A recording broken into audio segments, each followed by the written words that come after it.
Hey friends, Assalamu alaikum. Welcome to my channel, Salwa's Delicious Kitchen. I hope everyone had a wonderful Eid. So did I. And usually after Bakrid, it's too much of mutton everywhere, and we are tired of eating meat every day. So I thought, especially with me, it was like that. After Bakrid or a Eid long holiday, I always prefer to have something very simple. Like today's lunch was normal matta rice with tomato sour and this wonderful recipe of fish fry.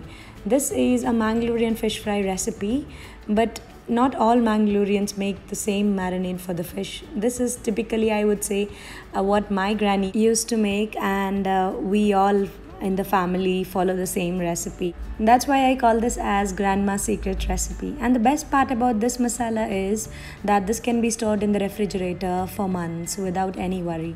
Olden days, what my grandma used to say is as there was no refrigerator, they used to store this outside. As there's salt added to this and very minimal of water, it would stay fresh for long. So I really want you to try this recipe, and I'm sure you all will love it. And those who are new to my channel, I welcome you all.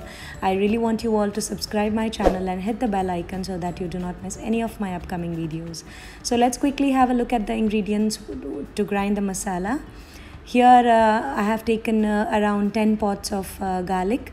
If it is Indian, you can take 10 to 12, no issues. And this is around 2 inches of ginger. And here this is a small onion sliced, and coriander seeds or dhania seeds 2 tablespoons, peppercorns or kali mirch 1 teaspoon, 1 teaspoon of fennel seeds or saunf, 1 teaspoon of turmeric powder, 4 cardamoms or elaichi, 4 cloves, 1 inch of cinnamon stick, and this is star anise, just half I have used. And as I did not have maize, I have taken nutmeg, a very small, maybe just a half inch, which we call as Javitri also. And I've taken these Kashmiri red chilies, 30. They are very good in size. I mean big ones. If you're taking small ones, you can take around 35. And they are washed and cleaned. Just trim the tips of it. And here this is salt. I've taken around 2 tablespoons for these ingredients. You can take according to your taste. And then now these ingredients, I've just rinsed those chilies and coriander and pepper in the water. And then this all will go into the mixer if you're grinding it in the mixer jar. Or I've used grinder, I mean this wet grinder, so that I can get that smooth paste. And here I've added all the ingredients to the grinder, and then the salt, and I've used exactly 1.5 cup of water to this. But you please add half cup of water at once, and then just see as much as minimal water you use, that's better. And here once it was finely grind, I've taken the masala, and this masala will be refrigerator for later use. I'll be only using 2 to 3 tablespoons for today. So let me show you how we marinate the fish now. Today I'll be using lady fish, but you can use this masala and the same process, I mean the ingredients, everything, to any fish of your choice. This here you can see I have washed and cleaned. The fishes are dry, and I have just put deep slits so that the masala is absorbed well. And here I have taken 2 strings of fresh curry leaves.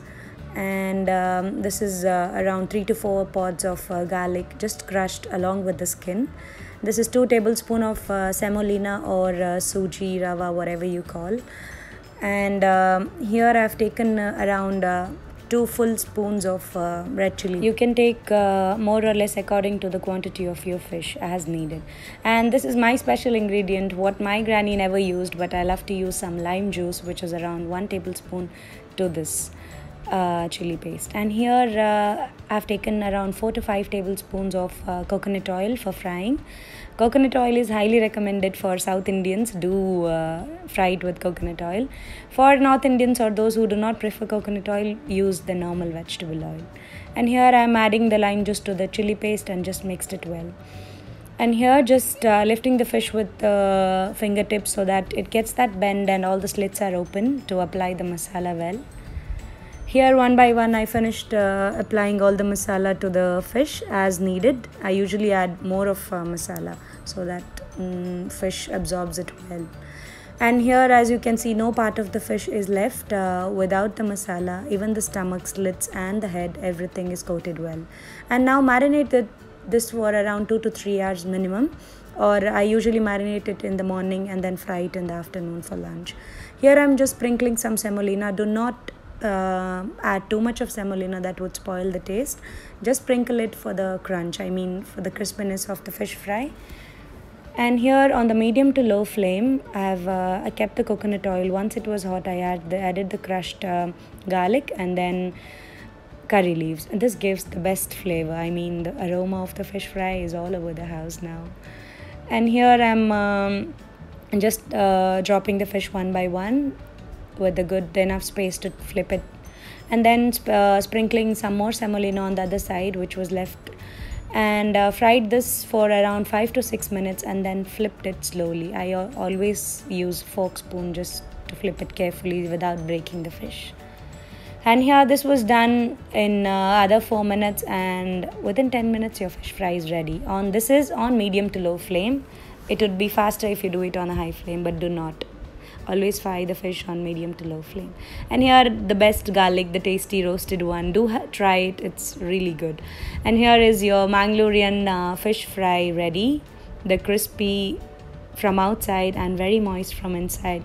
I'll just be showing you this. You can see it's very moist. This reason is that do not over fry the fish. And you can see the garlic, the roasted one, they are really nice. And I really want you all to try this fish fry recipe and let me know in the comments below if you liked it or not. I'm sure you all will love it because grandma's recipes are always the best. And here where my old pic of mackerel fry, I'm just showing it so that you can get an idea that you can do it with anything, any fish I mean. Make sure you store the masala in the airtight container, and do not skip to add salt. That's very important for the long storage. And you can use this masala even for chicken, fish, anything you like. And do not forget to follow me on Instagram. Do share the pictures what you have tried from my channel. I would really love to share it on my feed. That's Salva's Delicious Kitchen on Instagram. And I hope till now you all have subscribed to my channel. If not, please do. And thank you so much for watching. Take care. Bye-bye.